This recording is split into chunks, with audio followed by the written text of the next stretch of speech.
Esse nosso curso então de energia e entropia. Hoje nós vamos estar falando sobre distribuição de velocidades, nós vamos calcular a distribuição de velocidades molecular de um gás dentro de um recipiente fechado. Vamos fazer uma breve introdução às máquinas térmicas e à segunda lei da termodinâmica. Então, como objetivos da aula, nós vamos iniciar estudando a distribuição de velocidades do gás. Essa vai ser a primeira parte do vídeo da aula de hoje. Bom, nós já estudamos a distribuição média de velocidades. A gente viu que as velocidades de uma molécula de um gás, ela está associado à temperatura que esse gás se encontra. O que a gente vai ver agora é nem toda molécula desse gás ou de um fluido de forma geral está com a mesma velocidade, está com a mesma temperatura. O que acontece é que existem milhões de choques das moléculas o tempo todo. A gente pode falar de bilhões de choques por segundo de uma molécula se chocando com outra o tempo todo, fazendo com que elas mudem de velocidade. Elas vão ganhar velocidade, vão mudar de direção, de sentido e assim por diante. Se vocês imaginarem, vamos pegar como exemplo um fluido, um recipiente com água. As moléculas desse fluido, desse recipiente com água, não estão todas com a mesma velocidade. Existem moléculas mais rápidas e moléculas mais lentas. Quando uma molécula está a uma velocidade maior, ela está mais rápida, isso permite que ela possa, por exemplo, escapar da superfície e evaporar. É justamente assim que se dá um processo de evaporação de um recipiente com água. Porque você vai ter moléculas que estão acima da velocidade média, então ela tem uma velocidade mais alta, associada a uma temperatura mais alta, ela consegue então se desvencilhar da tensão superficial e evaporar para a atmosfera. Bom, e como que nós vamos estudar isso? Nós vamos começar estudando isso a partir da chamada lei de distribuição de Boltzmann. Distribuição, nesse caso, de distribuição de energia. Boltzmann foi, juntamente com Gibbs e Maxwell, os fundadores da mecânica estatística. Como eu já falei para vocês, a mecânica estatística é a área da física que vai dar resposta a questões que a gente não consegue responder pela termodinâmica.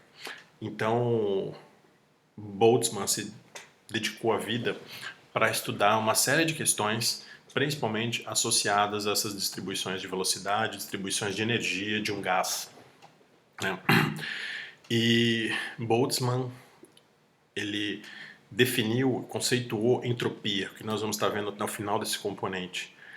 Tanto que esse aqui é o túmulo dele no cemitério central, no Zentralfriedhof em Viena, e está gravado na lápide dele a equação de entropia como SK log de W. Nós vamos estudar essa equação um pouquinho mais para frente. Mas aqui o que nos interessa é ver como que as moléculas elas estão distribuídas. Elas não estão todas com a mesma velocidade, como eu estava falando. Então a gente pode fazer a seguinte, eu não vou fazer essa dedução aqui para vocês naturalmente, mas nós vamos fazer essa seguinte análise. Esse NV seria a densidade de moléculas por volume, então, ou seja, o número de moléculas por uma unidade de volume, com uma determinada energia entre E e E mais ΔE. Então isso aqui está sendo representado por uma fração no intervalo infinitesimal de energia E mais ΔE. E essa quantidade de moléculas, ela cai de forma exponencial com a energia. E aqui a gente tem um termo, né, que é esse exponencial elevado a menos a energia, dividido pela constante de Boltzmann vezes a temperatura. Esse aqui é chamado fator de Boltzmann. Então, E elevado a menos E de exponencial, né? Elevado a menos E de energia sobre kBt, é o fator de Boltzmann. Fazendo com que eu tenha, então, o número de N0 seria o número de moléculas com energia entre 0 e dE de energia. Então, se eu tenho temperatura zero, se eu estou falando de 0 Kelvin, todas as moléculas elas vão estar no estado mais fundamental de energia. Conforme vai aumentando a temperatura, eu vou ter moléculas em diferentes níveis de energia, de uma distribuição dada por isso daqui. Bom, como que é essa distribuição? Essa distribuição ela implica para nós que eu também vou ter uma distribuição de velocidades. Se vocês se lembrarem, a energia está associado a temperatura e também associado à velocidade. Então são grandezas que estão totalmente intrinsecamente ligadas: energia, temperatura e velocidade. Conforme vai aumentando a temperatura, aumenta a energia cinética, então aumenta a velocidade que as moléculas vão ter.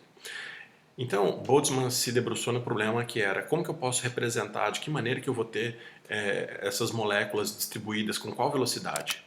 E o que ele obteve estudando isso foi que a gente tem uma distribuição de velocidades com essa cara aqui. Quem já estudou estatística vai observar que isso aqui lembra uma gaussiana, mas não é uma distribuição gaussiana, é uma distribuição diferente, por isso é a distribuição de Boltzmann. Então, se eu for analisar o número de moléculas com uma certa velocidade v em função dessa velocidade, nós vamos ter essa curva aqui. Observem, isso aqui é bem interessante, esses três conceitos, que quando eu tenho uma distribuição gaussiana, os valores mais provável, médio e média quadrática ou mediana sempre são iguais. Numa distribuição diferente, como essa de Boltzmann, eu não tenho igualdade nesses valores. Então eu tenho três diferentes características de velocidade que estão associadas a valores médios, mas que são diferentes. Uma é a chamada velocidade mais provável, que é o pico dessa minha curva de distribuição. A velocidade mais provável indica qual que é a probabilidade maior de eu encontrar uma determinada molécula com aquela velocidade. Então, o maior número de moléculas com a velocidade v vai estar nessa velocidade v mais provável aqui. A velocidade média é essa daqui. Notem que a média ela é diferente da mais provável, ela está um pouquinho acima, porque eu tenho essa cauda na distribuição, fazendo com que o valor médio seja diferente do valor mais provável.